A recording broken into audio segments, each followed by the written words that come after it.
Hey everyone, I'm Peter Stories here to guide you today. If you use this video to drift off to sleep, please tap like, hit subscribe, and drop a comment telling me where you're watching from and what time it is there. Now settle in, get cozy, and let yourself relax.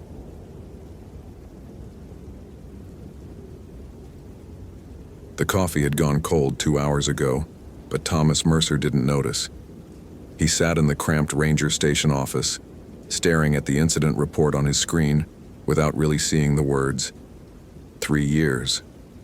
It had been 3 years since the Cascade incident, 3 years since he'd lost Sarah Donnelly in these same mountains, and the nightmares still woke him most nights. The official inquiry had cleared him of negligence, bad weather, equipment failure, wrong place at wrong time. But Thomas knew the truth lived in darker places than official reports could reach. The phone's shrill ring shattered his trance. Thomas blinked, his hand automatically reaching for the receiver before his mind fully registered the sound. Glacier Peak Ranger Station, this is Mercer. Thomas? Thank God. It's Martin Webb. We've got a missing hiker. 26-year-old female solo backpacker overdue by 18 hours. Last known position was the Northern Loop Trail near Kennedy Ridge. Thomas's stomach tightened. Kennedy Ridge. Of course it was Kennedy Ridge. The universe had a sick sense of humor. That was less than 3 miles from where he'd lost Sarah. When was she last seen? His voice came out steadier than he felt. Yesterday morning around 7. Signed the trail register at the Kennedy Hot Springs checkpoint. Said she was heading up to camp at Glacier Gap. She was supposed to check in with her sister last night via satellite communicator. Never made contact. Thomas was already pulling up the topographic maps on his computer, his fingers moving with practiced efficiency even as his chest constricted. Name? Nicole Hartley, from Seattle.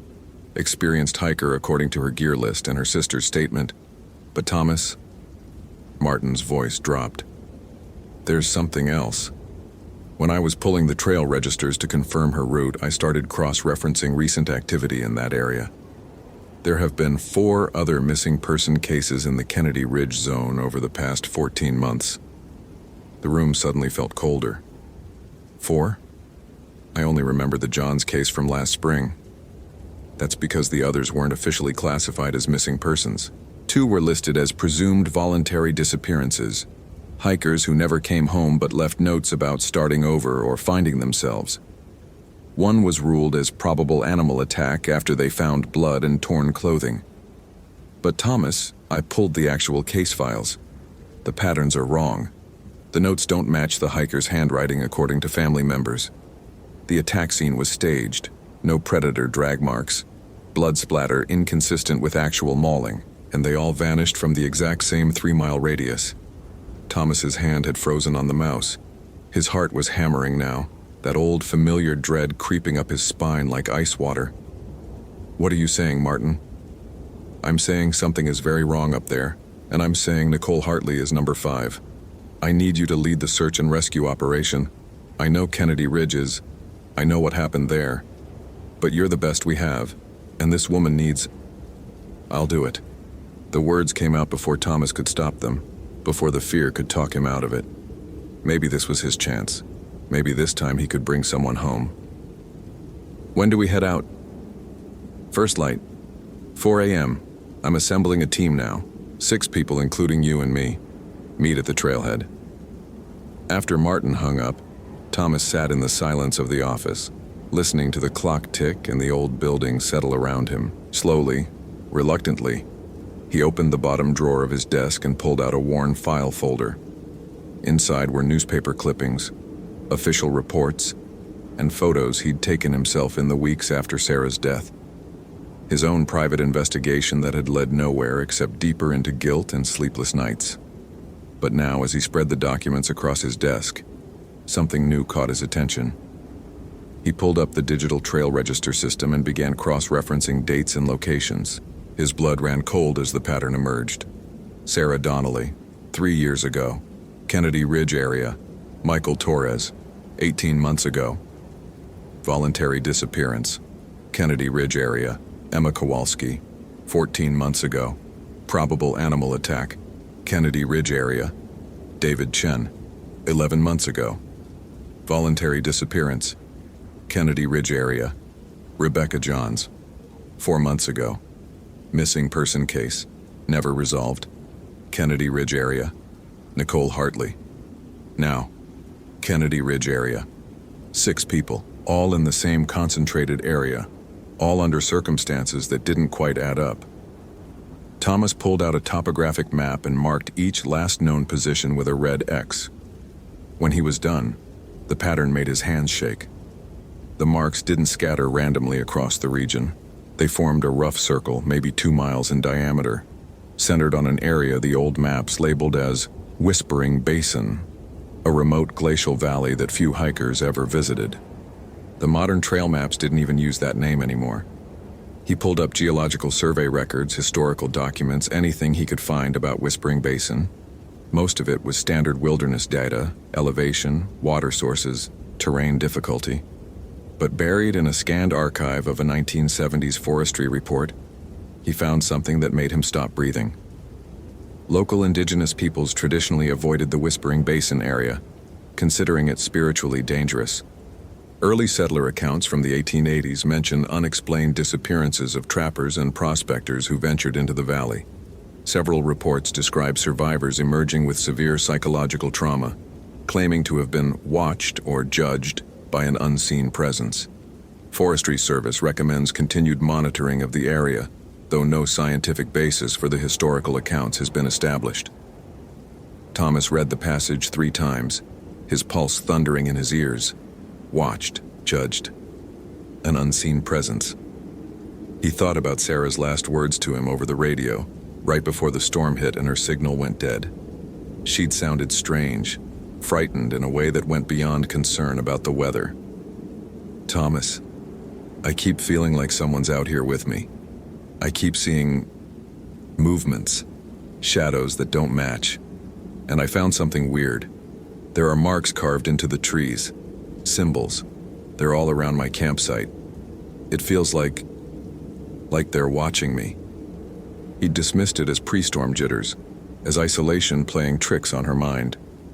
When they found her body 3 days later, the official cause of death was exposure and hypothermia. But Thomas had never forgotten the expression frozen on her face, not the peaceful sleep of hypothermia, but wide-eyed terror. Now he pulled out the crime scene photos from Emma Kowalski's case, the animal attack, the blood patterns that didn't make sense, the way her backpack had been carefully arranged, almost displayed at the attack site. And there, in the background of one photo, barely visible on the trunk of a massive Douglas fir, carved symbols, the same kind Sarah had mentioned. Thomas's office suddenly felt too small, too quiet. He was acutely aware of the darkness pressing against the windows, the way the old building creaked and settled, and for the first time since he'd started this job, he had the uncomfortable sensation of being watched. He turned slowly, scanning the empty office. Nothing. Just desks and filing cabinets and the soft glow of his computer screen. But the feeling didn't leave. It intensified. His phone buzzed. A text message from a number he didn't recognize. You shouldn't have looked. Now you see. Now you're seen. Thomas's hands trembled as he stared at the screen. He quickly tried to call the number back. Disconnected. Untraceable. Another text arrived. Sarah understood too late. Michael saw but didn't believe. Emma ran. David bargained. Rebecca prayed. Nicole is learning. What will you do, Thomas? The names. All the missing people. How could anyone? A third message. You failed Sarah. Will you fail Nicole too? The basin remembers. The basin knows. The basin is waiting. Thomas dropped the phone like it had burned him. His heart was racing, his breath coming in short gasps. This was impossible. This had to be someone's sick joke, someone who had access to the case files, someone... The lights in the office flickered, then went out completely. Thomas sat in absolute darkness, listening to his own ragged breathing and the sudden oppressive silence. The normal sounds of the building, the hum of the computer, the buzz of the fluorescent lights, the distant gurgle of the water cooler, all gone. Just silence and darkness, and that overwhelming sensation of being observed. Slowly his eyes adjusted. Moonlight filtered through the windows, casting long shadows across the office. And in that dim light, Thomas saw something that stopped his heart. On every window, on the glass door, even on his computer screen, symbols. The same carved symbols from the crime scene photos, from Sarah's description. They hadn't been there a moment ago. They were drawn in what looked like condensation. But the office wasn't humid. The symbols seemed to pulse slightly, or maybe that was just his terrified imagination. Thomas stood on shaking legs, pulling his flashlight from his belt. The beam cut through the darkness, illuminating the symbols more clearly. They were intricate, disturbing, sharp angles and spirals that hurt to look at too long, that seemed to suggest meanings just beyond conscious understanding. And in the center of his desk, placed precisely on top of Sarah's file, was something that definitely hadn't been there before. A photograph. Thomas's hands shook as he picked it up. It showed him, sitting at this very desk, taken from outside the window. But it was dated today, time-stamped just 5 minutes ago. In the photo, he was alone in the office, staring at his computer screen. But in the window's reflection behind him in the photograph, barely visible, easy to miss unless you were looking for it, was a silhouette. Human-shaped but wrong somehow, the proportions subtly distorted. And where its eyes should have been, there were just dark voids that seemed to drill directly into the camera, directly at whoever looked at the photo. The lights suddenly blazed back to life. Thomas spun around, his flashlight clattering to the floor. The office was empty. The symbols on the windows and door were gone as if they'd never existed. His computer screen was blank. Everything was normal. Everything except the photograph still clutched in his trembling hand, and the text messages on his phone, and the terrible certainty settling into his bones that something in Whispering Basin knew he was coming. That something had been waiting for him since the day Sarah died. That something had been watching him all along. Thomas looked at the clock. 11:47 p.m. In just over 4 hours, he would head into those mountains to search for Nicole Hartley. In just over 4 hours, he would return to the place where his nightmares were born. He pulled out his SAR gear and began checking equipment with mechanical precision, trying to ignore the way his hands wouldn't quite stop shaking, trying to ignore the creeping sensation that even now, alone in this lighted office, he wasn't truly alone at all. The Whispering Basin was calling him home, and deep down, in a place beyond rational thought, Thomas knew that this time he might not come back. The pre-dawn darkness was absolute as Thomas's truck crawled up the gravel road toward the Kennedy Hot Springs trailhead. His headlights carved weak tunnels through the mist that clung to the old-growth forest, and every shadow between the massive trees seemed to pulse with watching presence. He'd tried to sleep after leaving the ranger station but managed maybe 40 minutes of fitful unconsciousness before the nightmares woke him. Sarah's frost-white face, those carved symbols, that silhouette in the photograph. The photograph. Thomas had locked it in his desk drawer before leaving, but he could still see it perfectly in his mind's eye. That impossible image taken from outside a second-story window. That lurking shape in the reflection. Martin's truck was already parked at the trailhead along with 2 other vehicles. Thomas killed his engine and sat for a moment in the sudden silence, trying to steady himself. He was a professional. He'd done this dozens of times. Missing hiker, search and rescue, bring them home safe. Standard operation. Except nothing about this felt standard. You failed Sarah. Will you fail Nicole too? He shoved the memory of that text message down deep and climbed out of the truck into the cold mountain air. The team was gathered around Martin's vehicle, checking gear and studying maps under the harsh glare of LED lanterns. Thomas recognized most of them. Jake Morrison, a solid climber and tracker. Diane Chen, a paramedic with years of backcountry experience. Rick Porter, young but competent. And someone he didn't know, a woman in her 30s with hard eyes and an air of quiet intensity. Thomas Good. Martin's voice was tight with stress. This is Dr. Ellen Voss. She's a psychologist who specializes in trauma cases. Given the unusual circumstances surrounding the previous disappearances, I thought having her perspective might help. Dr. Voss extended a hand. Her grip was firm, her gaze disturbingly direct. "Mr. Mercer, Martin mentioned you were involved in the Sarah Donnelly case. I'm sorry for your loss." Something in her tone made Thomas's skin prickle. "You studied that case?" "I've studied all of them." She pulled out a tablet and brought up a file. The behavioral patterns of the victims before they vanished, the inconsistencies in the physical evidence, the psychological state of witnesses and family members afterward. I've been consulting with the Forest Service for 6 months now, trying to build a profile. "A profile of what?" Thomas heard himself ask. "The victims or whatever takes them." Her eyes never left his. "Because something is taking them, Mr. Mercer. The question is whether that something is human or otherwise." An uncomfortable silence fell over the group. Rick shifted nervously.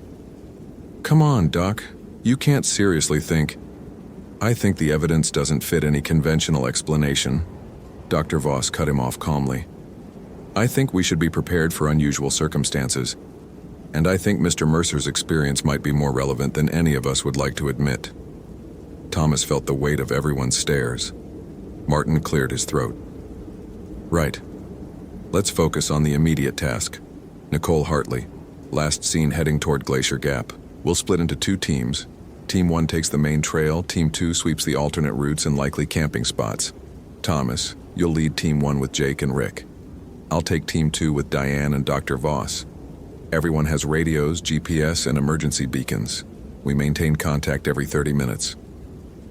As Martin outlined the search grid and protocols, Thomas found his attention drifting to the trailhead itself. In the lantern light, the massive wooden trail marker seemed different than he remembered. More weathered, more ominous. And there, barely visible in the pre-dawn gloom, were marks carved into the wood, the same symbols from the office windows. Thomas's breath caught. He stepped closer, running his fingers over the carvings. They were old, worn by weather and time, but unmistakable. How had he never noticed them before? "They've always been there," Dr. Voss said quietly beside him, making him jump. "Those marks, they're on trail markers throughout this area, concentrated around what the old maps called Whispering Basin. The official explanation is they're remnants of indigenous territory markers, but none of the local tribes claim them. Some are estimated to be over 200 years old. Others—" She paused. "Others appeared much more recently." Thomas turned to face her. "How recently?"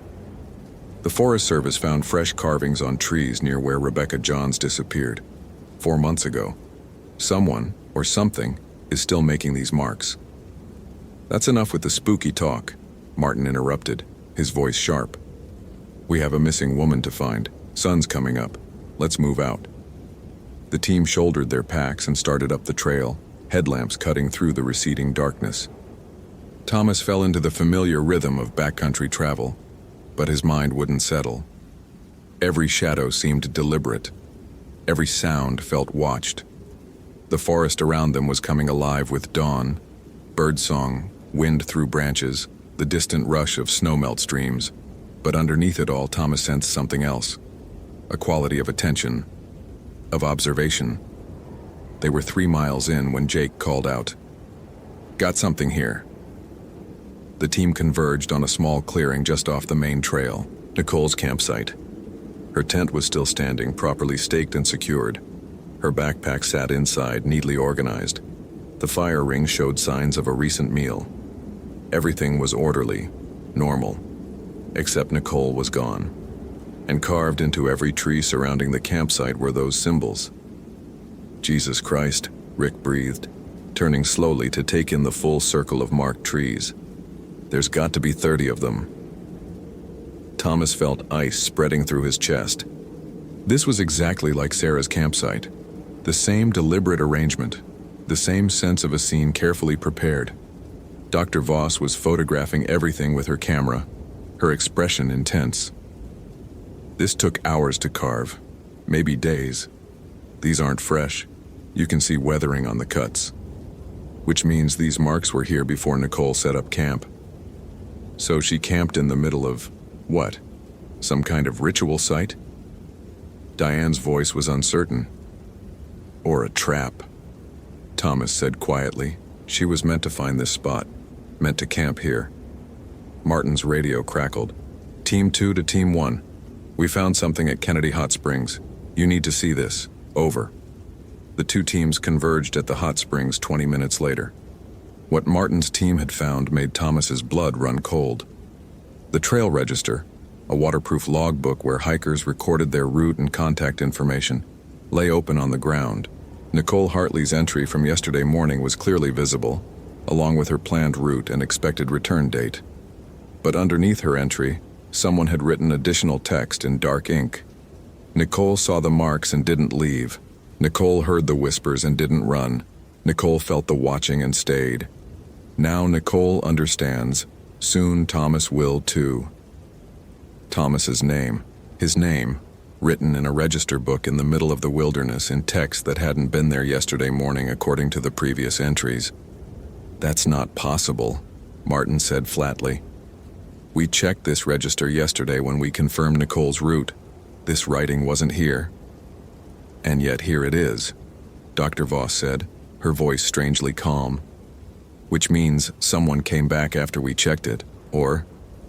She looked directly at Thomas. Or something wants us to know we're expected.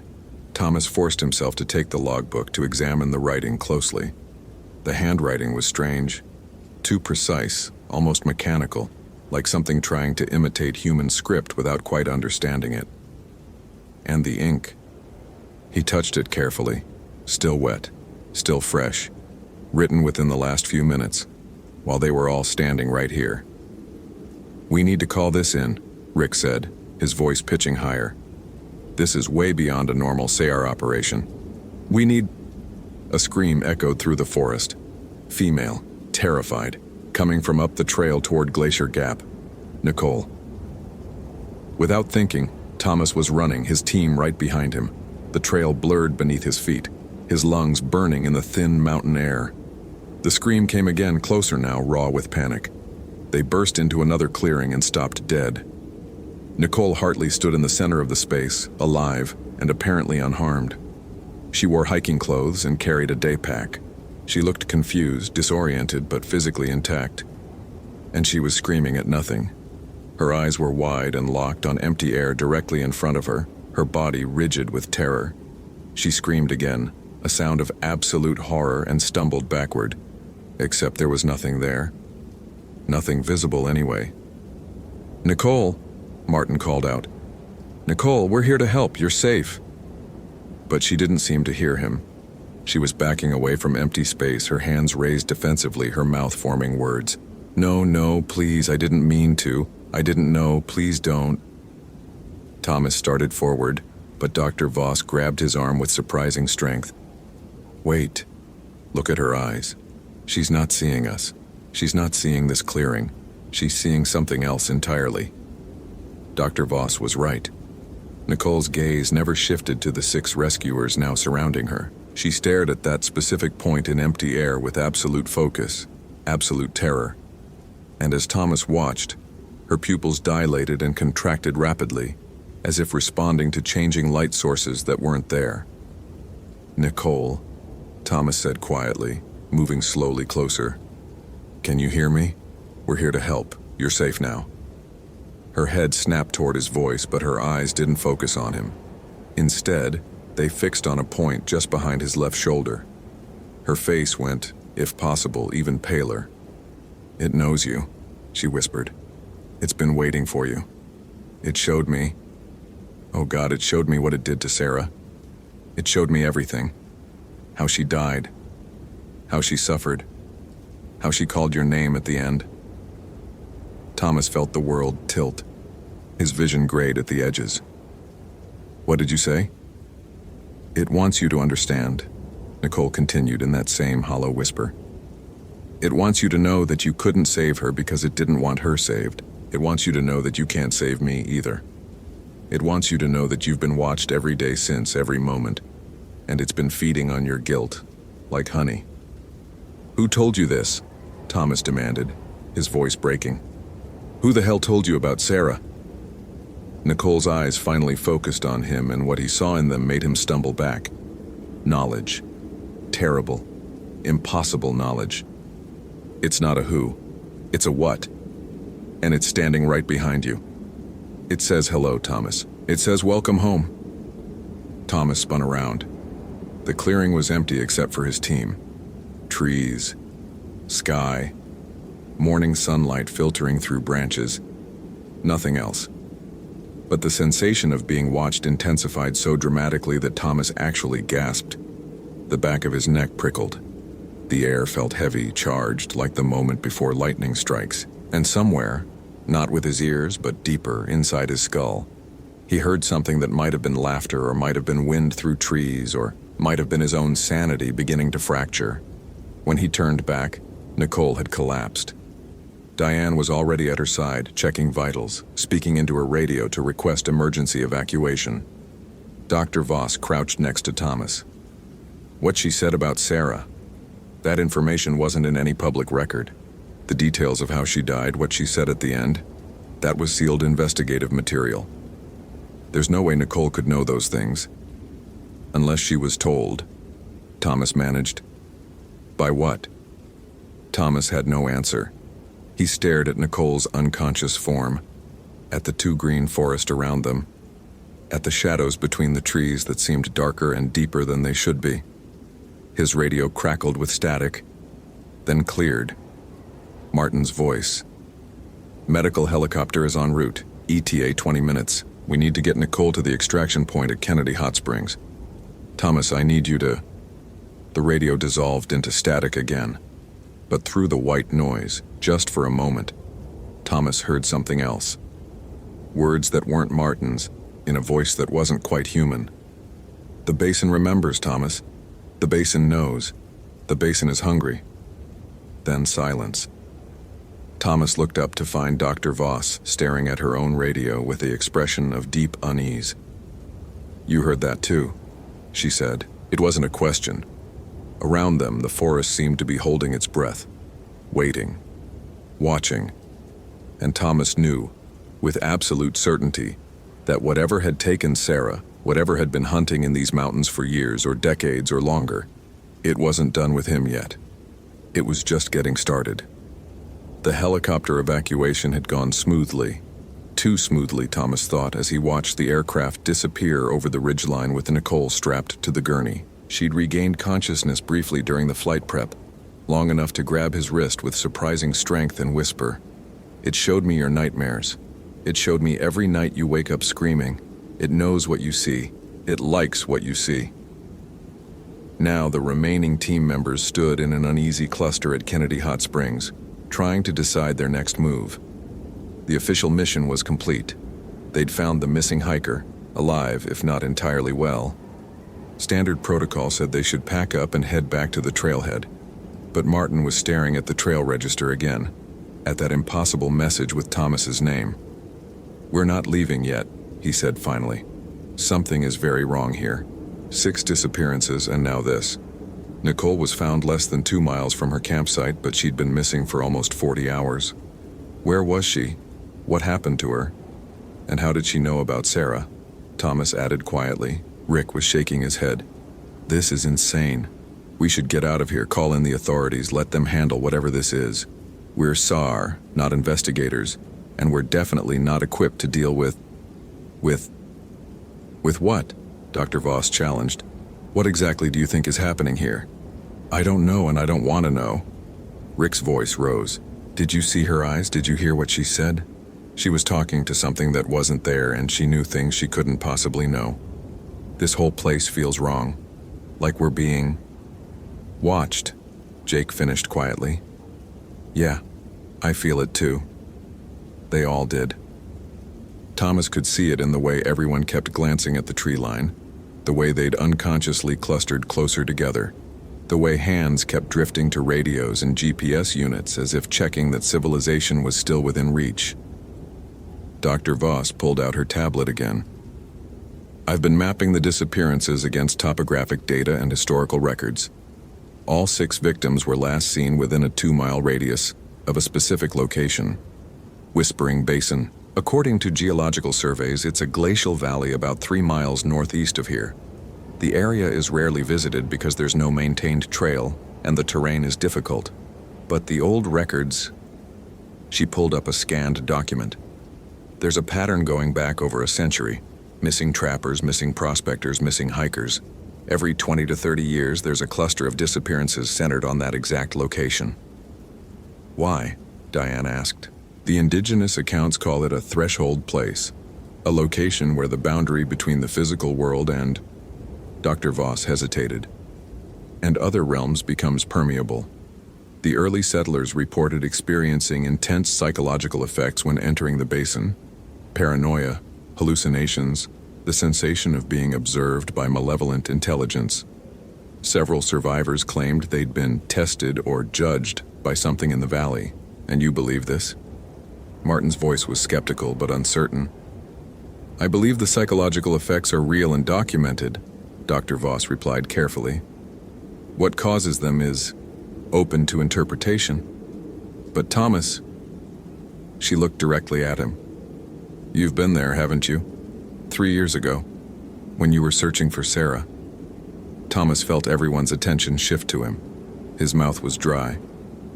We found her body on the eastern ridge of the basin. She'd fallen, hypothermia set in. That was the official determination. But you don't believe it, Dr. Voss pressed.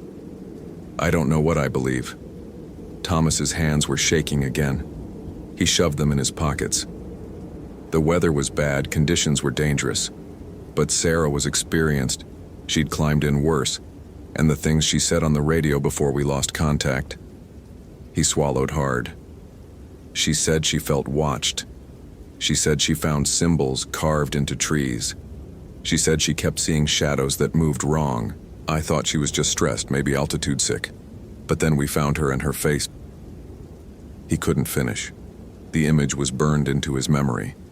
Sarah's frost-pale features locked in an expression of absolute terror, her eyes wide and fixed on something only she could see. The other victims, Dr. Voss continued, the ones found dead, they all had similar expressions. Medical examiners noted unusually high levels of stress hormones, consistent with extreme psychological trauma occurring shortly before death. And the ones who simply vanished, like Michael Torres and David Chen, their last known locations all had those carved symbols nearby. So what are you suggesting? Martin demanded. That we hike up to this whispering basin and... what? Confront some kind of supernatural entity?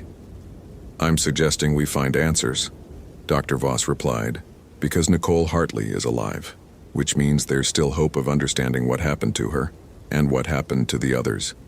And I'm suggesting that whatever is happening, it's specifically interested in Thomas. All eyes turned to him again. Thomas felt the weight of their stares, felt the pressure of the decision pressing down on him. Every rational fiber in his being screamed to walk away, to go home, to let someone else handle this nightmare. But Nicole's whispered words echoed in his mind. It showed me what it did to Sarah. If there was any chance at all to understand what had really happened 3 years ago, to know if he could have saved her, to quiet the nightmares that woke him every night. I'm going, Thomas said quietly. I'm going to the basin. You don't have to come with me. The hell we don't, Jake said immediately. We're a team. We stick together. Jake, Martin started. No, he's right. Diane stepped forward.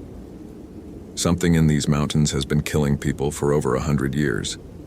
If there's a chance to stop it, or at least understand it, we have to try. For Sarah. For all of them. Rick looked like he wanted to argue, but he nodded reluctantly. I'm in. Martin was silent for a long moment, his jaw working. Finally, he sighed.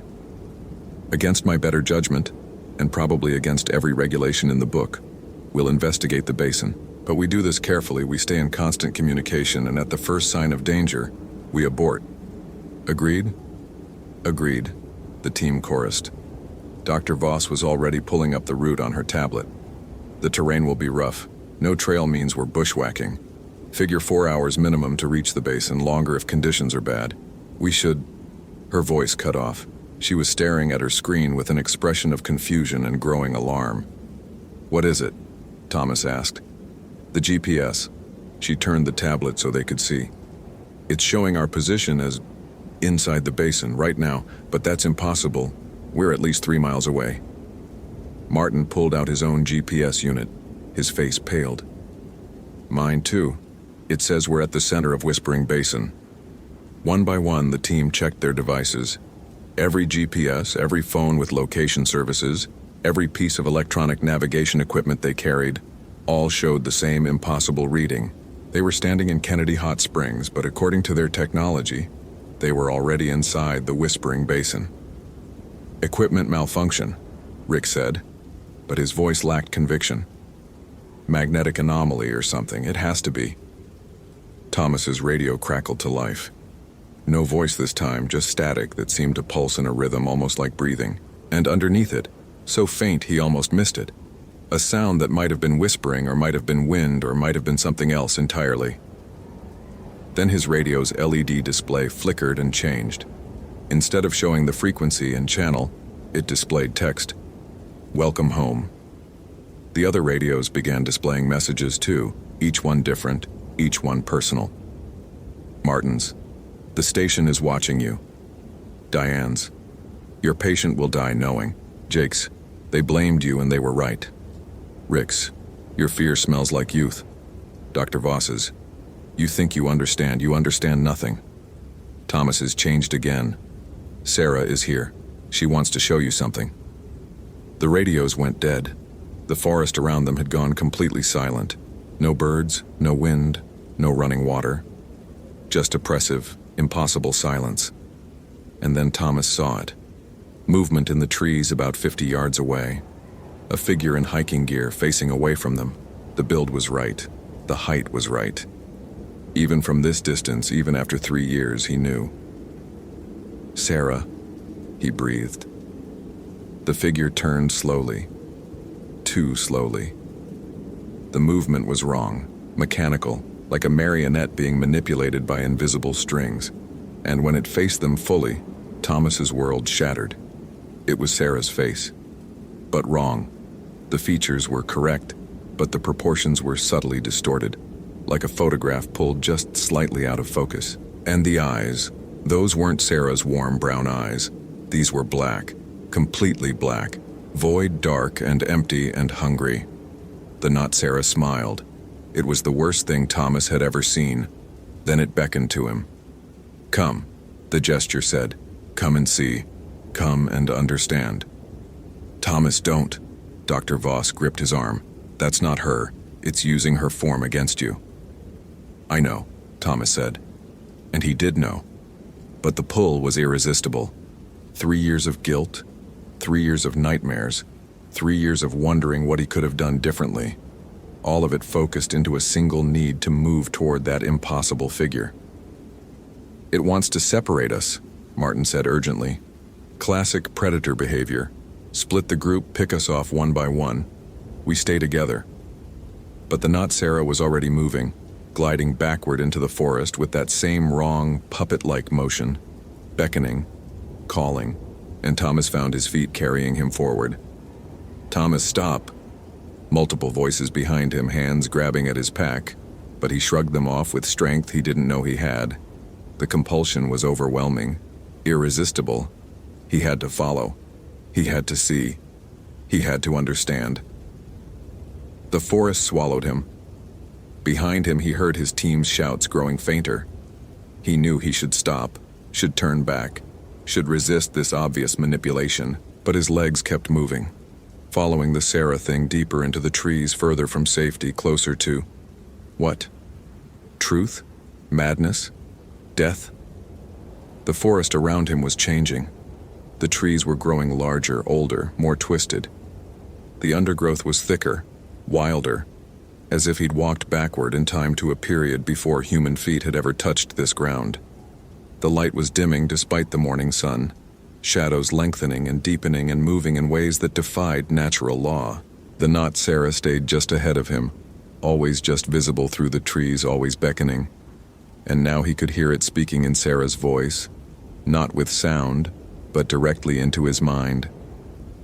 Thomas, you failed me. You let me die alone and afraid. You promised you'd find me and you found me too late. Do you know what it felt like, Thomas? Do you know how cold it was? Do you know how much it hurt? Stop, Thomas gasped, stumbling over roots he couldn't quite see. You're not her. You're not real. I'm as real as your guilt, Thomas. As real as your nightmares. As real as the screaming that wakes you every night. I'm the truth you can't face.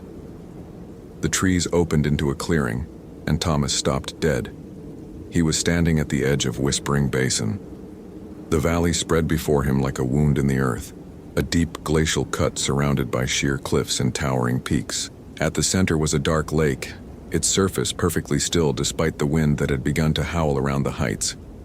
And surrounding the lake, carved into every tree, etched into the rocks, even traced in the earth itself, symbols, thousands of them, hundreds of thousands. A language of nightmare that seemed to shift and writhe when he looked directly at it. The Not Sarah stood at the water's edge, facing him. As Thomas watched, its form began to change. Sarah's features melted away like wax, revealing something underneath, something without a fixed shape, something that existed in the spaces between seeing and understanding. What are you? Thomas forced the words out. The thing that had worn Sarah's face tilted its head in a gesture that was almost curious. When it spoke, it used a chorus of voices, Sarah's and the other victims, and other voices Thomas didn't recognize, voices that might have belonged to every person who'd ever died in this place. We are the witness, the judge, the scale. We watch, we measure, we know. Humanity comes to our places and we test them. We see their guilt, we taste their fear, we feed on their breaking. You're a predator, Thomas said. His voice sounded stronger than he felt. You lure people here and kill them. We do not lure. You come. You always come. The guilty cannot resist. They feel our presence and they come to be judged. Sarah came. She carried the weight of a child's death, an accident she could not prevent but blamed herself for. We showed her that truth. We showed her that her guilt was justified. She died understanding. Thomas's heart clenched. He'd never known about that. Sarah had never told him. The others came with their burdens. Michael with his betrayals. Emma with her lies. David with his cruelties. Rebecca with her cowardice. We showed them themselves. Most could not bear it. But Nicole... The entity seemed to shimmer with something like satisfaction. Nicole's guilt was small, manageable. She survived our judgment. We sent her back to bring you. Why me? Thomas demanded, though he already knew the answer. Because your guilt is exquisite, Thomas Mercer. Because you failed Sarah not once but twice. Once when you failed to reach her in time, and again when you failed to understand why she really came to our place. She came seeking judgment for her perceived sin. She came seeking punishment. And you never knew. You never asked. You never saw her pain, because you were too focused on your own competence, your own reputation. The words hit like physical blows. Thomas stumbled, falling to his knees at the basin's edge, because it was true. All of it was true. He'd been so confident in his abilities, so sure he could rescue anyone from any situation, that he'd never stopped to question why Sarah had pushed so hard to reach this area, why she'd insisted on continuing despite the weather warnings, why she'd seemed almost relieved when the storm hit. She'd come here to die, and he'd never seen it. But that's not... Thomas struggled to think through the waves of guilt and horror washing over him. That's not my fault. If she was suicidal, if she was seeking fault, blame, responsibility. These are the questions that consume you. These are the thoughts that wake you screaming. We know, Thomas. We've been watching. We've been in your mind every night since Sarah died. We've tasted your dreams, we've drunk your terror, and now we offer you choice. The entity moved closer, its form shifting between human and not human, between visible and invisible. You can leave. Walk away. Carry your guilt forever, never knowing the full truth. Wake screaming every night for the rest of your life, or, Thomas whispered, or you can accept our judgment. You can see the full truth. Everything Sarah thought, everything she felt, every moment of her final hours. You can understand completely, but understanding comes with cost. To see the truth, you must face it, all of it, without filter, without mercy, without escape. Most minds break, most bodies fail, but you will know. You will finally know. Thomas stared into the dark water of the basin. In its mirror-smooth surface, he could see reflections that weren't there, images of Sarah's final moments, images of all the others who'd died here, images of himself frozen in this moment of decision. Behind him, he heard voices. His team had followed him to the basin's edge. Martin was calling his name. Dr. Voss was shouting warnings, but they sounded distant, muffled, as if coming from the far end of a long tunnel. The entity was offering him a choice, but Thomas knew it wasn't really a choice at all. How could he walk away? How could he live the rest of his life not knowing? The guilt and nightmares were already unbearable. At least if he understood, if he knew the truth. "Show me," Thomas said. The entity's form solidified into something almost human again, and it smiled. "So be it." The world exploded. Thomas wasn't in the basin anymore. He was in Sarah's mind 3 years ago, experiencing her thoughts and feelings with absolute clarity. He felt her depression, deeper and darker than anyone had known. He felt her guilt over the child who'd drowned during a rescue operation 5 years before, despite the fact that she'd done everything right, that the child was already dead when she'd arrived. He felt her decision to end her life in a place where the wilderness could claim her, where it could look like an accident, where her family wouldn't have to know. He felt her relief when the storm hit. He felt her fear when she realized the forest was watching her. He felt her terror when the entity revealed itself and showed her the truth she'd come seeking. That the child's death had been her fault, that she'd been too slow, too hesitant, that the parents' quiet accusations were justified. He felt her mind shatter under the weight of that revelation. He felt her body shutting down in the cold as hypothermia set in. He felt her final thoughts, not of him, not of rescue, but of acceptance and relief that the guilt was finally ending. And then he felt something else. The entity's perspective. Its vast, inhuman consciousness that existed outside normal time and space. He saw himself through its eyes, not as he thought he was, but as he truly appeared. Small, limited, drowning in guilt and fear and self-recrimination. A perfect meal for a creature that fed on human suffering. He saw the pattern stretching back through time, hundreds of guilty humans drawn to threshold places like Whispering Basin, all seeking judgment, all receiving it, all breaking under the truth of themselves. He saw that the entity wasn't evil in any human sense. It simply was, like a spider catching flies, like a plant drawing nutrients from soil. It existed to witness and judge and feed, and humanity's capacity for guilt provided endless nourishment. He saw that there was no escape, that even now, even knowing the truth, his guilt would only deepen. Because now he understood that Sarah hadn't needed rescue. She'd needed help he could have given months or years earlier. Psychological support he'd been too blind to recognize she required. He saw his own future stretching out before him. Decades of knowing exactly how and why he'd failed, unable to forget, unable to forgive himself, slowly drowning in the truth that the entity had forced him to face. And he understood why most minds broke. Thomas screamed.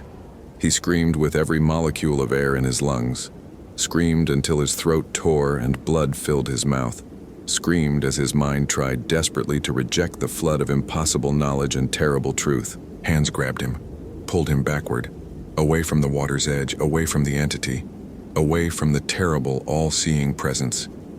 Martin's face swam into view above him. Thomas, stay with us. Fight it. But Thomas couldn't fight. The knowledge was inside him now, permanent and indelible. He would carry it forever. He would see Sarah's final moments every time he closed his eyes. He would feel her relief at dying every time he tried to sleep. He would know the depth of his failure with perfect crystal clarity for the rest of his life. The entity's voice whispered in his mind one last time. Now you understand. Now you truly see. This is our gift. This is our judgment. Carry it well, Thomas Mercer. Carry it until the weight of it brings you back to us. As it always does, as it always will. Then it was gone. The basin was empty. Just a valley, just a lake, just trees and rocks and morning sunlight. The symbols were still there, carved into every surface, but they seemed dormant now. Quiet. Waiting. Dr. Voss was kneeling beside him, checking his pupils, taking his pulse. He's in shock. We need to get him out of here now. The team hauled Thomas to his feet and half carried him away from the basin, back toward the trail, toward civilization, toward safety. But Thomas knew, in the deepest, most damaged parts of his mind, that there was no real safety. Not anymore. Not ever again. He had been judged. He had been found wanting, and he would carry that judgment until it finally, inevitably, pulled him back to the Whispering Basin to meet whatever fate awaited those who couldn't bear the weight of truth. 6 months later, Thomas sat in his apartment in Seattle, staring at his laptop screen. He'd quit his job with the Forest Service 3 days after the incident at Whispering Basin.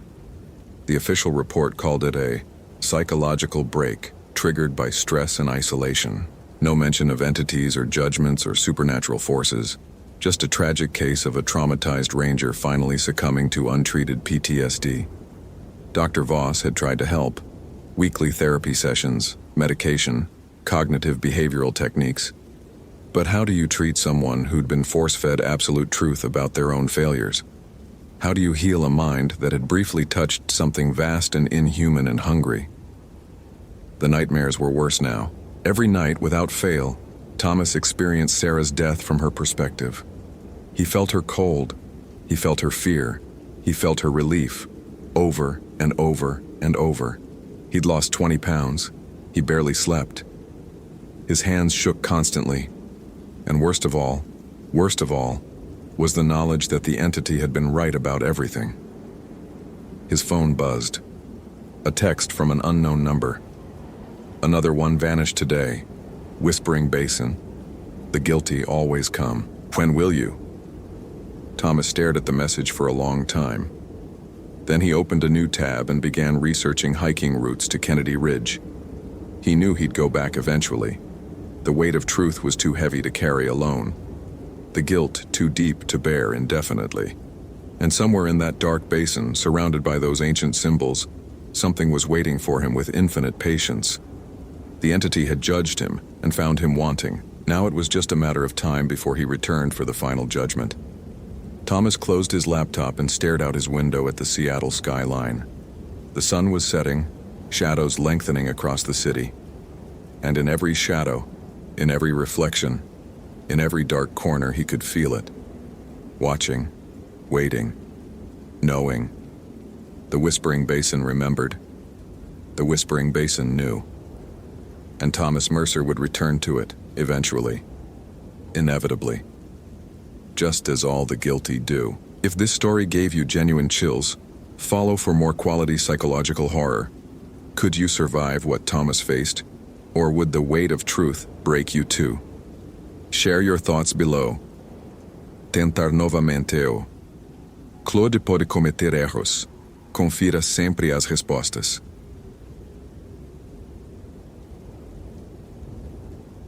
Jennifer's rental car rattled over the last stretch of gravel road before the Forest Service station came into view. A weathered structure that looked like it had been fighting a losing battle against the wilderness for decades. She'd driven for 6 hours straight from Seattle, her GPS losing signal 2 hours ago, forcing her to rely on increasingly vague paper maps she'd picked up at a gas station in the last town. If you could call 3 buildings and a post office a town, the October afternoon light filtered through the towering Douglas firs and western hemlocks in pale, watery shafts, creating shadows that seemed to move when she wasn't looking directly at them. She killed the engine and sat for a moment in the sudden silence, her hands still gripping the steering wheel. The quiet was oppressive, total. No traffic sounds, No distant voices, not even birdsong. Just the ticking of her cooling engine and the whisper of wind through branches hundreds of feet above. Jennifer had grown up in Chicago, spent her adult life in Denver before the divorce, and the absence of ambient city noise felt like a physical pressure against her eardrums. The station door opened before she could gather her things, and a ranger emerged, a man in his late 50s with a weathered face and suspicious eyes. He didn't wave or smile, just stood on the small porch watching her with his arms crossed. Jennifer forced herself to get out of the car, pulling her jacket tighter against the chill that seemed to rise from the forest floor itself. "Help you?" the ranger asked, his tone making it clear he doubted anyone could help her with anything. "I'm Jennifer Marks," she said, climbing the 3 steps to the porch. "I called yesterday about Melissa Chen. She's my sister-in-law, well, ex-sister-in-law. She's been missing for 4 days." The ranger's expression didn't change, but something flickered in his eyes. Recognition, maybe, or concern. "Tom Blackwood," he said after a moment. "Come inside." The station's interior was exactly what Jennifer expected. Filing cabinets, topographical maps covering the walls, a desk buried under paperwork, and the smell of old coffee and wood smoke. A younger ranger, a woman maybe 30 years old with her dark hair in a tight braid, looked up from a computer screen in the corner. "This is Ranger Garcia," Blackwood said. "She's been coordinating with the search and rescue team." Garcia's expression was more sympathetic than Blackwood's, but Jennifer saw the same thing in her eyes that she'd seen in everyone's eyes back in Denver when she'd insisted on coming here herself. Pity. They thought Melissa was dead. They thought Jennifer was wasting her time. "We've had teams out for 3 days," Garcia said gently, standing up. "Your sister-in-law was last seen on the Cascade Ridge Trail about 8 miles in. She signed the trail register at the trailhead on Saturday morning at 7:15 a.m. When she didn't return by Monday, the hostel owner in Pinewood called us." "She was alone?" Jennifer asked, though she already knew the answer. Melissa had always been alone, even when she was married to Jennifer's brother David, especially then. "Yes, solo hiker. Experienced according to her gear list and the hostel owner. She'd been staying there for a week doing day hikes." Garcia moved to one of the large maps on the wall, pointing to a red line that snaked through green topography. "This is Cascade Ridge. It's rated moderate to difficult, with significant elevation gain. The weather's been clear, but temperatures drop into the 30s at night up there. 4 nights. Jennifer felt something cold settle in her stomach. "What did the search teams find?" Blackwood and Garcia exchanged a look that Jennifer couldn't quite read. "Her backpack," Blackwood said finally, "about 11 miles in past where the maintained trail ends. Just sitting there in the middle of what we call the old growth basin. Everything still inside: water, food, first aid kit, her phone, even her wallet." "People don't just leave their backpack in the middle of nowhere," Jennifer said. "No," Blackwood agreed. "They don't. There's something else," Garcia added, moving back to her desk and pulling out a plastic evidence bag. Inside was a small notebook, the kind hikers use to log their trips. This was in her backpack. The last entry is unusual. Jennifer took the bag with hands that wanted to shake. Through the plastic, she could see Melissa's precise handwriting, the same neat script that had written birthday cards and thank you notes. The final entry was dated Sunday afternoon. Mile 11, old growth basin. Beautiful but wrong. Trees too quiet. Something watching from the ridge. Not animal, not human. It knows I see it. Should turn back. Can't remember why I came this far. Trail behind me looks different than I remember. M. What does she mean? It knows I see it? Jennifer asked, looking up at the rangers. Garcia's professional mask slipped for just a second, revealing something Jennifer couldn't quite identify. Unease, maybe. We don't know. Search and rescue found no evidence of anyone else in the area. No other footprints, no camping signs, nothing. So where is she? That's what we're trying to determine, Blackwood said, his voice carefully neutral. The search is technically still active, but after 4 days with no additional signs, he trailed off, letting the implications hang in the air. Jennifer felt anger rise in her chest, hot and sharp. "She's not dead. You haven't found a body." "No," Blackwood agreed. "We haven't." "Then I'm going up there. Tonight." "Absolutely not," Garcia said immediately. "It's already past 3 o'clock. You'd never make it to the basin before dark, and that trail is dangerous at night even for experienced hikers. Which, no offense, you're not." "I can handle myself," Jennifer lied. The last time she'd been hiking was a family trip to Rocky Mountain National Park 7 years ago before everything fell apart. "Miss Marks," Blackwood said, and something in his tone made her look at him sharply. "I strongly advise you not to go up that trail, especially alone, especially not right now." "Why not right now specifically?" Another look between the rangers, longer this time. "There have been incidents," Garcia said slowly. "Over the years, people going missing in that particular area, usually solo hikers. Sometimes we find them, sometimes we don't. When we do find them," she paused, "they're not always in a condition to explain what happened to them." "What does that mean?" "It means they're either dead or they're not right in the head anymore," Blackwood said bluntly. "And the ones who can talk say things that don't make sense. About being watched, about the forest changing around them, about voices that knew things they shouldn't know." Jennifer felt the cold in her stomach spread outward.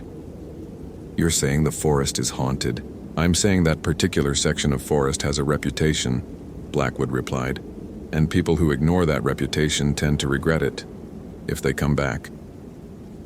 The silence stretched between them, broken only by the ticking of a clock on the wall and the wind outside picking up, making the trees creak and groan. Jennifer looked at the map, tracing the red line of Cascade Ridge Trail with her eyes. 11 miles. The old growth basin. Something watching. She thought about Melissa, who'd been nothing but kind to her even during the divorce, even when David had turned bitter and cruel. Melissa, who'd called her 3 weeks ago, the first time they'd spoken in a year, her voice strange and distant. "I'm going to Washington," Melissa had said. "There's something I need to find, something calling me." When Jennifer had asked what she meant, Melissa had just laughed, a sound with no humor in it, and said, "You wouldn't understand. No one would. But it knows me, Jennifer. It's been waiting." At the time, Jennifer had chalked it up to stress. Melissa had been through a lot. The divorce, losing her job, her mother's death 6 months ago. But now, reading that last journal entry, remembering that strange phone call, Jennifer felt certainty crystallize in her chest. "I'm going up tomorrow morning," she said. "First light. I just need a place to stay tonight and whatever permits I need." Garcia sighed. "There's a motel in Pinewood about 20 minutes back the way you came. The Whispering Pines. It's not much, but it's clean. As for permits, technically you need a backcountry pass for overnight stays, but for a day hike..." "I'll be back before dark," Jennifer said firmly. "Just there and back, 12 hours maximum." "Take a radio," Blackwood said, moving to a cabinet and pulling out a heavy walkie-talkie. "Channel 7 is monitored 24/7. If you get into trouble, call immediately. Don't wait. And take this," Garcia added, handing her a paper map with the trail highlighted in yellow and several areas marked in red. "These red zones are where the search teams found anomalies. Avoid them if you can." "Anomalies?" "Places where the compass doesn't work right, where the GPS signal cuts out completely, where the search dogs refuse to go." Garcia's eyes were serious. "Miss Marks, I know you think we're being dramatic, but people have died up there. Good people. Experienced people. Whatever you do, don't go off the trail. Don't go past where we found the backpack. And if you see anything strange, anything at all, turn around immediately and come back. Pride isn't worth your life." Jennifer took the radio and the map, folding them carefully. "Thank you. Both of you." As she turned to leave, Blackwood spoke again. "One more thing. If you hear voices up there, voices that sound like people you know, don't follow them. Don't answer them. And whatever you do, don't tell them anything personal. Anything true." Jennifer looked back at him, searching his weathered face for any sign that he was joking. She found none.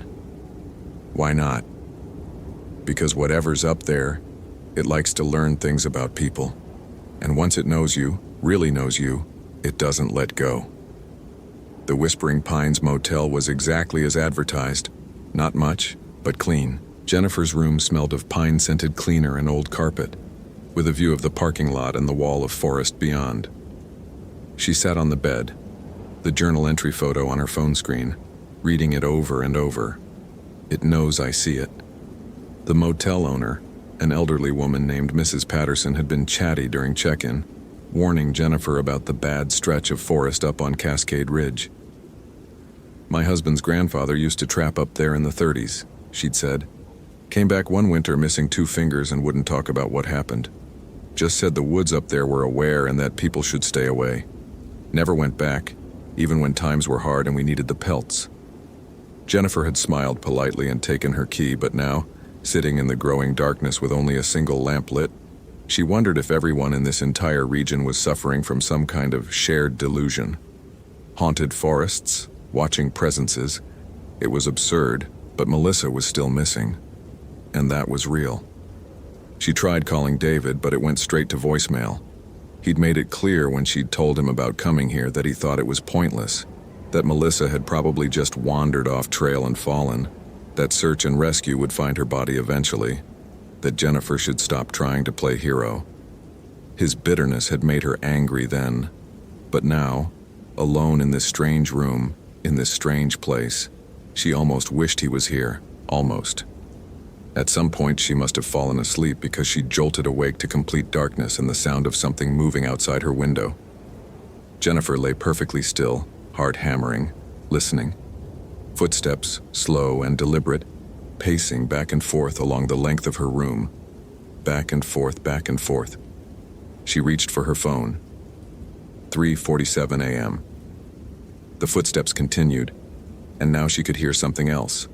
Breathing, heavy and wet, right outside her window. The curtains were drawn, but in the faint moonlight she could see a shadow, tall and thin, completely motionless now. Jennifer wanted to call out, to demand who was there, but something stopped her. Some instinct deeper than thought that told her making noise would be a mistake. The shadow stood there for what felt like hours, but was probably only minutes. Then, slowly, it moved away, the footsteps receding into the parking lot, and then into silence. Jennifer didn't move for a long time after that, barely breathing, waiting for the sound to return. It didn't. When her alarm went off at 5:30 a.m., she was already awake and dressed, her small hiking pack ready by the door. In the bathroom mirror, she looked pale and drawn, dark circles under her eyes. She splashed cold water on her face and tried to ignore the tremor in her hands. Probably just another guest, she told herself. Or an animal. A deer, maybe. But deer didn't breathe like that, and they didn't stand perfectly still, watching. The drive back to the ranger station took 15 minutes in the pre-dawn darkness. Blackwood's truck was already there, and he came out as she pulled up, carrying a thermos of coffee and a concerned expression. "You look like hell," he said bluntly. "Didn't sleep well?" He handed her the thermos. "Drink. You'll need it. Weather's supposed to hold today, but there's a front moving in tonight. If you're not back by 4 p.m., we're coming after you." "I'll be back." Garcia already headed out with a team at dawn. They're searching the northern quadrant today. You'll be alone on the main trail. He handed her a small GPS device. "This is a beacon. If you press the red button, it sends your coordinates to us and triggers an emergency response.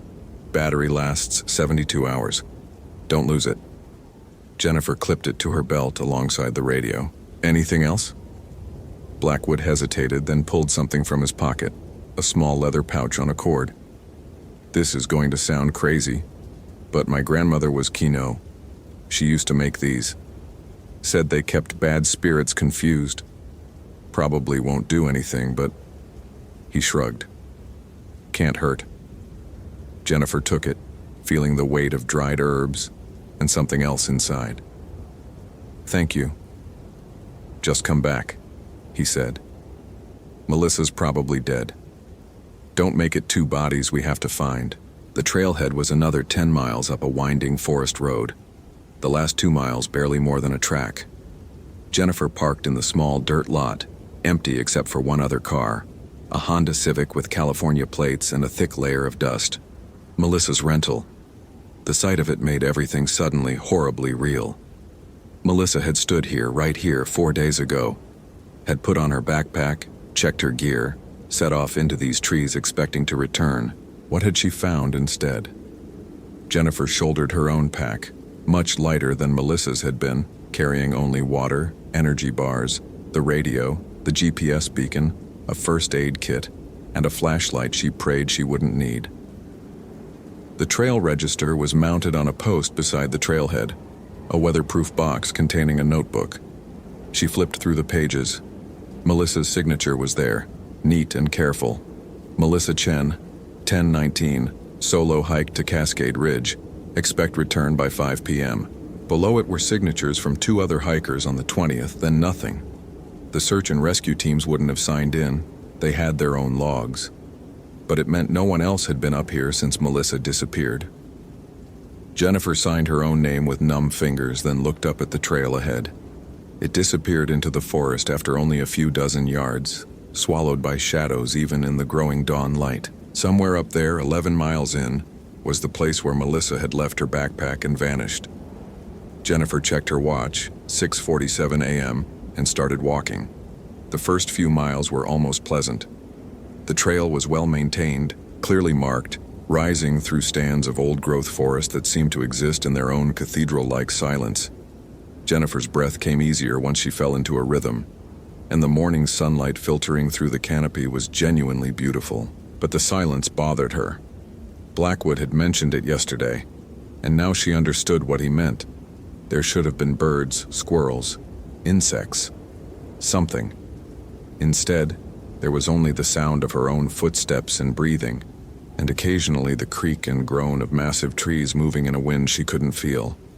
By mile 5, the trail began to climb more steeply, switchbacking up the side of a ridge. Jennifer's legs burned, her lungs ached, and she had to stop every 15 minutes to catch her breath and drink water. She'd forgotten how thin the air felt at elevation, even though they weren't really that high, maybe 3,000 feet. But she'd spent the last year at sea level, and her body was protesting. At mile 8, the trail leveled out along the ridge, and Jennifer stopped to rest, leaning against a massive cedar tree and checking her phone. No signal, as expected. The GPS beacon showed her position, right where she should be. According to the map, she had 3 more miles to the old-growth basin. That's when she noticed the silence had changed. It wasn't just an absence of animal sounds anymore. It was deeper than that. Heavier. Like the forest itself was holding its breath. Jennifer pushed off from the tree and continued walking, faster now, wanting to reach the basin and get this over with.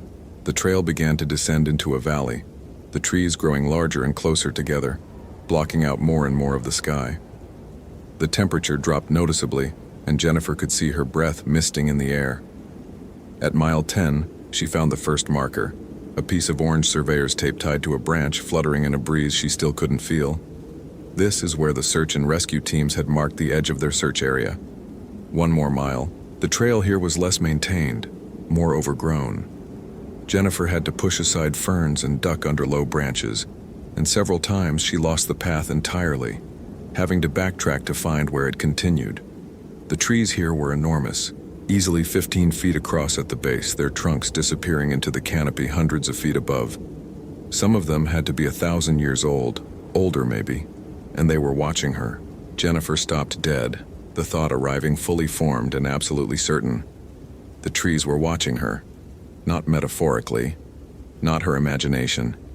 She could feel eyes, dozens of them, hundreds, tracking her every movement.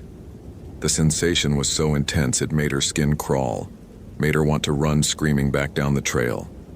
Instead, she forced herself to keep walking, 1 foot in front of the other, ignoring the crawling sensation between her shoulder blades. Just paranoia, just the isolation getting to her, She emerged into the old growth basin and all thoughts ceased. It was a circular clearing, maybe 200 feet across, surrounded by the massive trees. In the center, exactly where the search report said it would be, was Melissa's backpack. It sat upright, perfectly positioned, as if someone had carefully placed it there. But that wasn't what made Jennifer freeze, wasn't what stopped her heart for a long, terrible moment. The ground around the backpack was covered in marks, symbols maybe, or writing in a language Jennifer didn't recognize. They'd been carved into the earth itself, deep grooves in concentric circles radiating out from the backpack. And scattered among the symbols were objects, small stones arranged in patterns, pieces of bone, feathers tied together with what looked like hair. This wasn't in the search and rescue report. They'd said nothing about symbols or offerings or whatever the hell this was. Jennifer pulled out her phone with shaking hands and took pictures, dozens of them, from every angle. The phone had no signal, but at least she'd have evidence. Proof that something had been here, that Melissa hadn't just wandered off. She was so focused on documenting the scene that she almost didn't notice when the shadows started moving. Not shadows cast by trees. Something else. Shapes that slipped between the trunks at the edge of the clearing, never quite visible when she looked directly at them, but always there in her peripheral vision. Watching. Circling. Jennifer's hand went to the radio. "Ranger station, this is Jennifer Marks. I've reached the old growth basin. What was she? Terrified? Seeing things? I'm seeing something unusual. Request immediate backup." Static hissed from the speaker, then Blackwood's voice, distant and distorted. "Say again, Miss Marks. You're breaking up." "I said I need backup. There's..." The radio died in her hand, the power light going dark. Jennifer pressed the buttons frantically. Nothing. It was completely dead, even though she'd checked it this morning and it had been fully charged. She clipped it back to her belt and pulled out the GPS beacon, her fingers closing around it like a lifeline. One press of the red button and help would come, but what would she tell them? That she was scared of shadows and symbols. They'd think she was hysterical. The shapes at the edge of the clearing had stopped moving. Jennifer counted 6 of them, evenly spaced around the perimeter, perfectly still. They looked almost human, tall and thin with elongated limbs, but wrong in ways she couldn't articulate. Their proportions weren't quite right. They didn't move like people moved, and they were all facing her. If this story is giving you chills, follow for more quality terror. Could you survive in Jennifer's place? Jennifer forced herself to move, to walk toward Melissa's backpack. She had to know what was inside, had to see if there were any clues the search team had missed. Each step felt like wading through deep water, every muscle screaming at her to run, to get out of this clearing and off this mountain as fast as possible. The backpack was exactly as the Rangers had described, high-end hiking gear, expensive and well-maintained. Jennifer knelt beside it, her hands hovering over the zippers. The symbols carved in the ground were clearer up close, and she realized with a lurch of her stomach that they weren't random. They formed a pattern, deliberate and complex, centered on this exact spot. She pulled open the main compartment. Everything was there, just as Garcia had said. Water bottles, energy bars, a fleece jacket, a first aid kit. Melissa's phone was in a side pocket, completely dead. Jennifer pulled it out and tried to turn it on, but nothing happened. Just like her radio. Just like... A sound behind her. Footsteps, light and quick, running across the clearing. Jennifer spun around and there was nothing there. The clearing was empty. The shapes at the edge hadn't moved, but she'd heard it, clear as day. Someone running right past her, close enough to touch. "Melissa?" Her voice cracked, barely more than a whisper. More footsteps from a different direction this time. Then laughter, high and musical, echoing from the trees. It sounded like Melissa. It sounded exactly like Melissa's laugh, the way she used to laugh at Jennifer's terrible jokes during family dinners, before everything went wrong. "Melissa," Jennifer shouted now, standing up. "If that's you, please, I'm here to help." The laughter stopped abruptly, cut off mid-note. The silence that followed was absolute, suffocating. Then, slowly, one of the shapes at the edge of the clearing moved. It stepped forward, into the light, and Jennifer's mind rebelled against what she was seeing. It wore Melissa's face. Not like a mask. It was Melissa's face, perfectly rendered. Every detail correct. But the body beneath it was wrong. All wrong. Too tall, joints bending in directions they shouldn't, movements jerky and insectile. "Found you," it said in Melissa's voice. Jennifer's hand found the GPS beacon, pressed the button, held it down. Nothing happened. No light, no beep, no confirmation that the signal had been sent. The device was dead, just like the radio and the phones. The thing wearing Melissa's face tilted its head, studying Jennifer with eyes that were the right color but reflected light like an animal's. "You came looking, that was kind. Stupid, but kind." "What are you?" Jennifer managed to ask. "We are what watches, what remembers, what takes." It took another step closer. "We've been here longer than the trees, longer than the mountains. We were here when the first people came, and we will be here when the last people are gone." Two more shapes had stepped into the clearing now, both wearing faces Jennifer recognized with a sick jolt. The young ranger, Garcia, and an older man she didn't know but who looked vaguely familiar from old family photos. Melissa's father, dead for 10 years. "You're not them," Jennifer said, backing away. Her heel caught on a root and she stumbled, barely catching herself. "No," the thing with Melissa's face agreed. "But we learned them. Every thought, every memory, every secret shame and hidden fear. We learned them completely, and now they're part of us. Forever." "Where's Melissa? The real Melissa?" All three figures pointed in perfect unison toward the center of the clearing, toward the backpack. Jennifer looked down and felt her sanity begin to slip. The ground beneath the symbols had changed. What she'd thought was dark earth was actually a void, a perfect circle of absolute blackness that her eyes couldn't focus on. It was as if reality itself had been cut away, leaving only absence. "She's home," the thing with Garcia's face said, "where all who see us eventually go." Jennifer turned and ran. She crashed through the undergrowth, branches whipping her face, rocks turning under her feet. Behind her she could hear them following, not running, just walking with those strange, jerky movements, but somehow keeping pace effortlessly. Their voices called to her, using Melissa's voice, David's voice, her mother's voice, all the people she'd ever loved. "Jennifer, wait, I need help." "Honey, come back, you'll hurt yourself."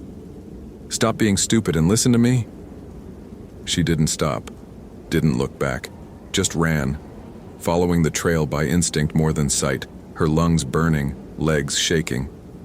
The GPS beacon was still clipped to her belt, useless. The radio bounced against her hip. Her phone was somewhere in her pocket, equally dead. The trail seemed different than she remembered, longer. The switchbacks came at wrong intervals. Trees she didn't recognize. Had she taken a wrong turn? Was she even on the trail anymore? A figure stepped out from behind a massive cedar directly in front of her. Jennifer skidded to a stop, nearly falling. It was her own face looking back at her, her own body, her own clothes. The doppelganger smiled with her mouth. "You can't run from yourself," it said in her voice. "We know you now, Jennifer. We know about the guilt, about what you said to David that made him hate you, about why Melissa really left him, about the night you—" "Shut up!" Jennifer screamed. She lunged forward, shoving past the thing, feeling its skin cold and wrong against her hands. It laughed as she ran past, a sound that echoed through the trees. The trail opened up ahead, the ridge, she thought with desperate hope. If she could reach the ridge, she'd be able to orient herself, find her way back down. Just a little farther. She burst out of the tree line onto the ridge, gasping, and stopped dead. The sun was setting. Impossible. She'd left the clearing less than an hour ago. It had been noon at most. But the sky was definitely darkening, the sun a bloody red ball touching the western horizon. She'd lost an entire afternoon somehow. The forest had taken it, the way it had taken everything else. Movement all around her now. Dozens of figures emerging from the trees, all wearing familiar faces. Some she recognized, others she didn't. All of them watching her with those wrong animal eyes. Please, Jennifer said, hating how her voice broke. I just want to find Melissa. I just want to go home. The figures parted, creating a path that led along the ridge to the north. At the end of the path stood one more figure, this one different from the others.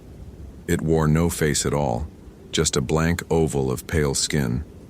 When it spoke, its voice was ancient and vast, like stones grinding together. Melissa is already home, but you may see her if you wish. Walk the path, come to the place between, join us. And if I refuse, then you will wander. The forest will change around you. The trail will never lead down. Days will pass like hours, hours like days. Eventually, you will stop at the center of a clearing and leave your pack. You will carve symbols in the earth because something tells you that you must. And then you will step into the void and become part of us. This is what always happens. There has to be another way. The faceless thing tilted its head. There is. You could stay here, on this ridge, until the sun finishes setting. In full darkness, we become something else. Something that doesn't talk, that doesn't offer choices. It paused. But you already feel it, don't you? The pull. The same thing Melissa felt. The same thing that brought her here. Something called to you, didn't it? Long before she disappeared. Jennifer wanted to deny it, but she couldn't. There had been dreams these past few weeks. Dreams of forests and watching eyes. Dreams of walking into darkness and feeling, for the first time in years, like she belonged somewhere. The sun touched the horizon. Shadows lengthened across the ridge. Choose, the faceless thing said. Jennifer looked at the path ahead, then back at the trail she'd climbed.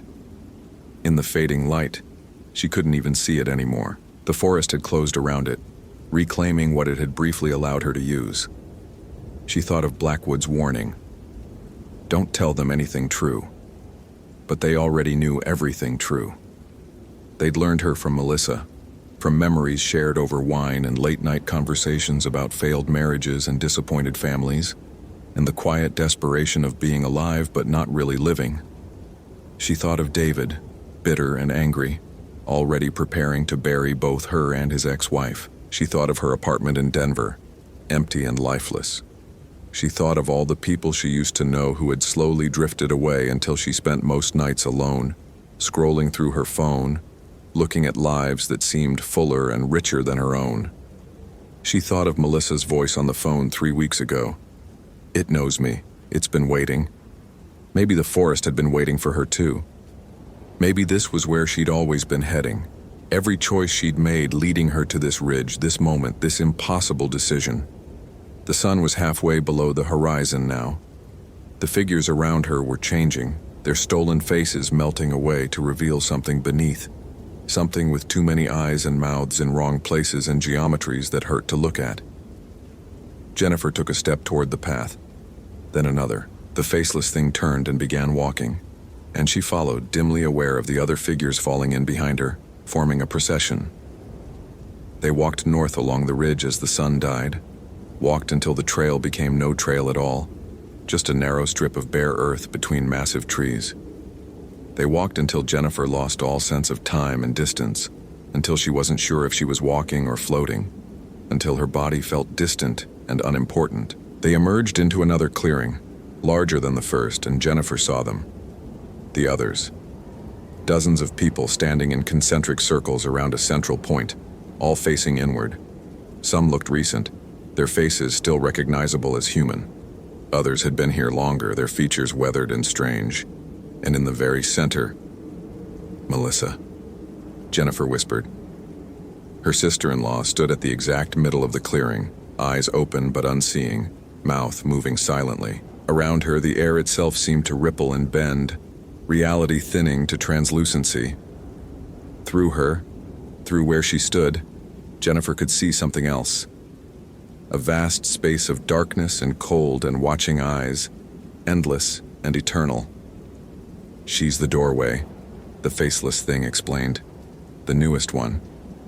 When someone is fully learned, fully consumed, they become a passage. Others can see through them, can reach through them, can step through if they choose. Step through to what? To us. To the place where we are, where all watched things eventually go. Jennifer moved closer, unable to stop herself.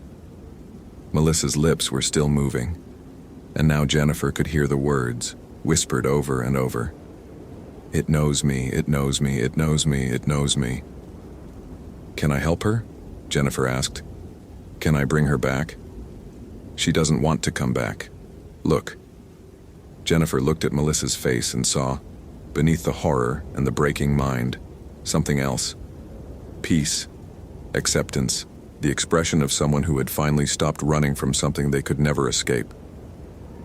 You feel it too, the faceless thing said. The relief of being known completely, of having no more secrets, no more masks. We see everything and we don't judge. We only observe, only remember, only keep. It was true. Standing here in this clearing, surrounded by the watchers and the watched, Jennifer felt a terrible sense of homecoming. This was where the lonely things went. This was where the lost things were kept. This was where people who didn't quite fit in the normal world could finally rest. The sun was gone now, full darkness settling over the forest. The figures around her had completed their transformation, no longer even attempting to appear human. They were beautiful and terrible, geometries of eye and tooth and hunger. Last chance, the faceless thing said. Turn back. Run. The trail will never lead you home, but you'll have years of trying before the end. Most prefer that to accepting the truth. Jennifer looked at Melissa one more time. Her sister-in-law's eyes focused briefly, meeting Jennifer's. There was recognition there and sorrow and something that might have been love. Then Melissa's mouth opened wider than it should have been able to, and something looked out from inside her, something vast and patient and utterly inhuman. It saw Jennifer. It learned Jennifer in that single instant, every thought and fear and secret shame. And Jennifer understood that it had known her all along, had been watching her for years, waiting for the right moment, the dreams, the isolation, the slow erosion of her life until nothing remained but this. A woman alone in the mountains looking for someone who was already gone. She could still run, could try to escape. But the thing had been right. Where would she go? Back to that empty apartment? Back to a life that felt like slowly drowning? The forest would always be waiting. The watching eyes would always know where she was. Or she could step forward, could let them learn her completely, could become a doorway like Melissa, could join the chorus of the watched and the lost.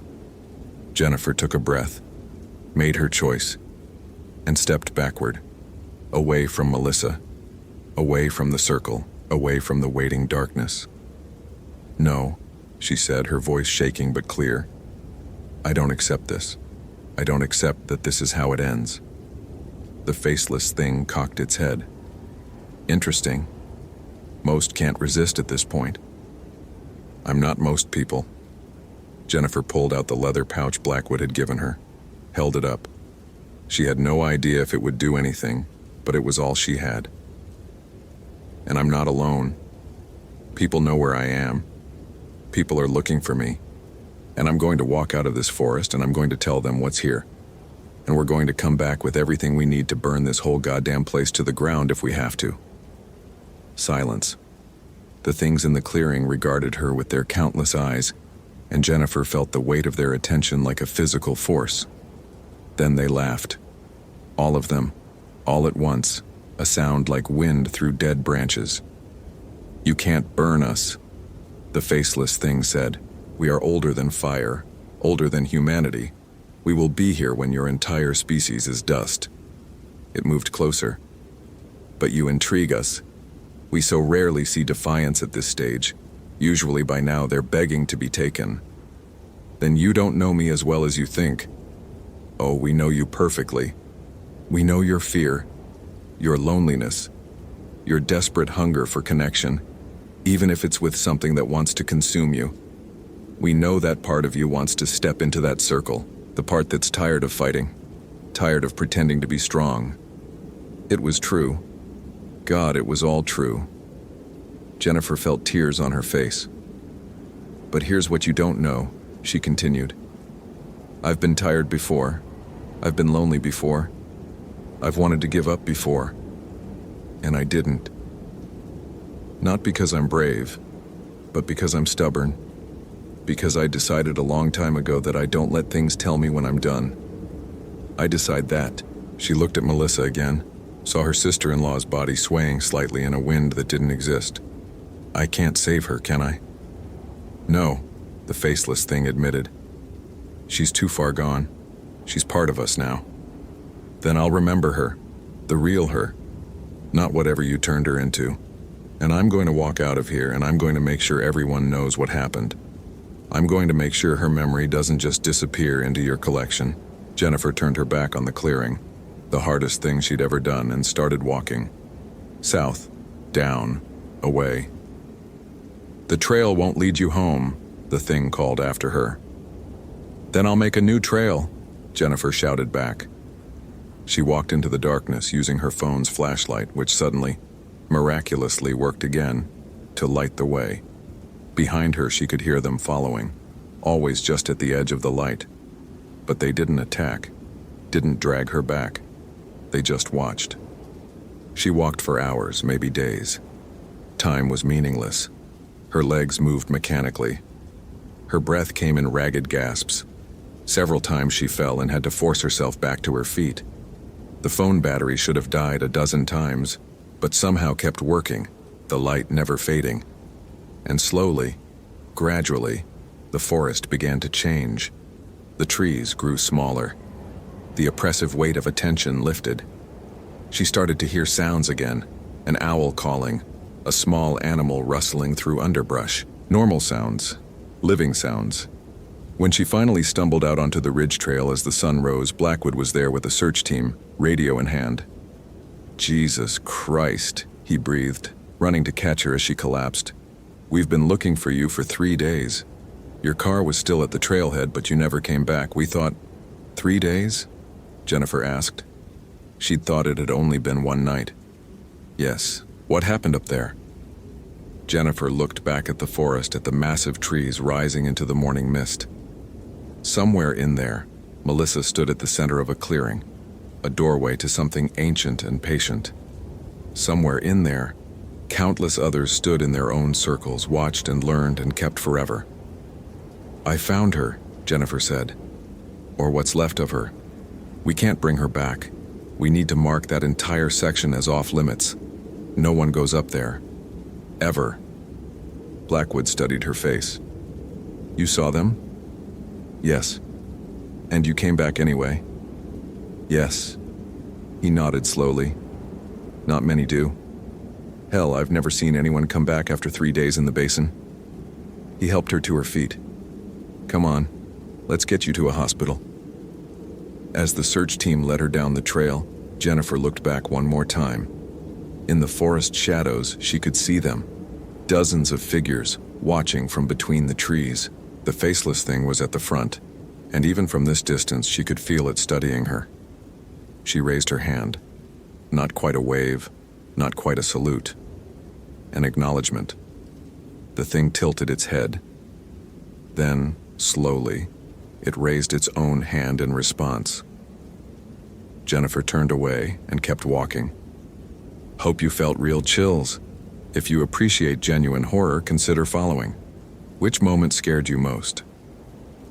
She returned to Denver 3 weeks later, after the debriefing and the medical checks and the conversations with rangers who looked at her with a mixture of respect and pity. The official report listed Melissa as missing, presumed dead. The old growth basin was closed indefinitely, marked with warnings about unstable terrain and dangerous conditions. Jennifer knew the truth. Melissa wasn't dead. She was somewhere worse than dead. She was known, completely and utterly known. And Jennifer carried that knowledge with her, a weight that never lifted. Sometimes on quiet nights she could feel them, still watching, still learning, patient and eternal. They'd let her go, but they hadn't forgotten her. And sometimes she wondered if she'd made the right choice, walking away from that clearing. Most of the time she was sure she had. But sometimes in the darkest hours before dawn, she wasn't so certain. And in those moments, she could hear Melissa's voice whispering from the void, "It knows me. It knows me. It knows me."